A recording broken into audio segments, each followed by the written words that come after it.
உங்கள் அனைவருக்கும் இனிய காலை வணக்கம். இந்த நாள் நிகழ்ச்சியில் இன்றைய பஞ்சாங்க குறிப்பு.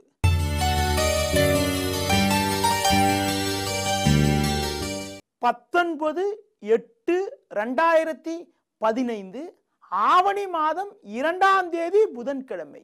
நாள் முழுவதும் பஞ்சமி திதி. அஸ்த நட்சத்திரமானது பகல் 12:26 வரை, பின்பு சித்திரை நட்சத்திரம். மரண யோகமானது பகல் 12:26 வரை, பின்பு சித்த யோகம். ராகு காலமானது மதியம் 12 முதல் 1:30 வரை. யமகண்டமானது காலை 7:30 முதல் 9 வரை. இன்றைய சுப ஓரைகள் காலை 9 முதல் 10 வரை, மதியம் 1:30 முதல் 2 வரை, மாலை 4 முதல் 5 வரை, இரவு 7 முதல் 9 வரை, பின்பு இரவு 11 முதல் 12 வரை. இன்று கரிநாள் என்பதனால் சுபகாரிய சுப முயற்சிகளை தவிர்ப்பது மிக மிக நல்லது. இனி இன்றைய ராசி பலன். மேஷ ராசினியர்களே, சந்திரன் ராகு சேர்க்கப்பெற்று 6இல் அமையப்பட்டிருப்பது உங்கள் பலத்தை அதிகரிக்கக்கூடிய அமைப்பாகும். புதிய வாய்ப்புகள் உங்களை தேடி வரும்.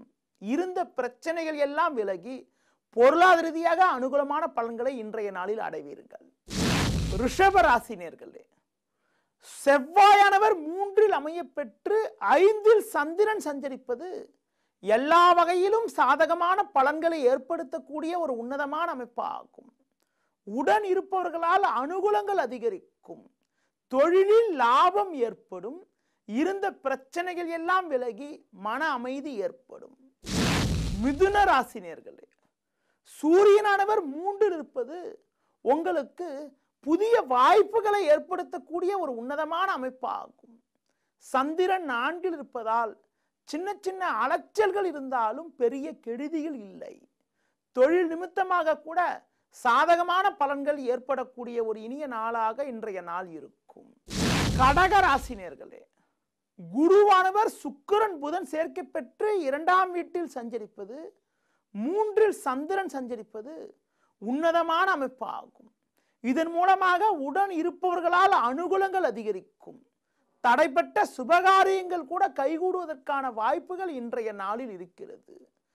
சிம்ம ராசினியர்களே, ஜென்ம ராசியில் குருவானவர் வலுவாக அமையப்பெற்று சனியானவர் பின்னோக்கி 3ஆம் வீட்டில் சஞ்சரிப்பது, சந்திரனானவர் 2இல் சஞ்சரிப்பது சாதகங்களை ஏற்படுத்தக்கூடிய ஒரு உன்னதமான அமைப்பாகும். புதிய வாய்ப்புகள் உங்களுக்கு ஏற்படுவது மட்டுமில்லாமல் கடந்த கால சோதனைகள் எல்லாம் படிப்படியாக குறைந்து ஏற்ற மிகுந்த பலன்கள் ஏற்படக்கூடிய ஒரு இனிய நாளாக இன்றைய நாள் இருக்கும். கன்னி ராசினியர்களே, செவ்வாயானவர் லாபஸ்தானத்தில் அமையப்பெற்று ஜென்ம ராசியில் சந்திரனானவர் சஞ்சரிப்பதால் இருக்கக்கூடிய இடத்தில் உங்களுடைய மதிப்பும் மரியாதையும் அதிகரிக்கும். சில நாட்களாக இருந்த வீண் செலவுகள் கூட குறைந்து சேமிப்புகள் ஏற்படும். சிலருக்கு புதிய தொழில் தொடங்குவதற்கான வாய்ப்புகள் கூட இன்றைய நாளில் இருக்கிறது.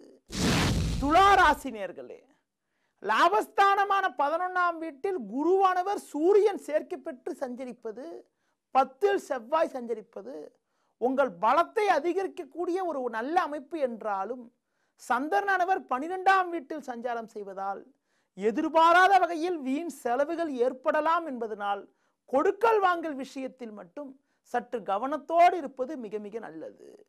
விருச்சிக ராசினியர்களே, செவ்வாயானவர் பாக்யஸ்தானமான 9ஆம் வீட்டில் அமையப்பெற்று 10இல் சூரியன் சஞ்சரிப்பதால் புதிய பதவி ஒன்று உங்களை தேடி வருவதற்கான வாய்ப்புகள் இருக்கிறது. சந்திரனும் லாபஸ்தானத்தில் இருப்பதால் உத்தியோகத்தில் இருப்பவர்களுக்கு மதிப்பும் மரியாதையும் அதிகரிக்கும். குடும்பத்தில் கூட தடைப்பட்ட சுபகாரியங்கள் கைகூடக்கூடிய அமைப்பு. அது மட்டுமில்லாமல் பல்வேறு வகையில் சாதகமான பலன்கள் ஏற்படுவதற்கான வாய்ப்புகள் இன்றைய நாளில் உள்ளது.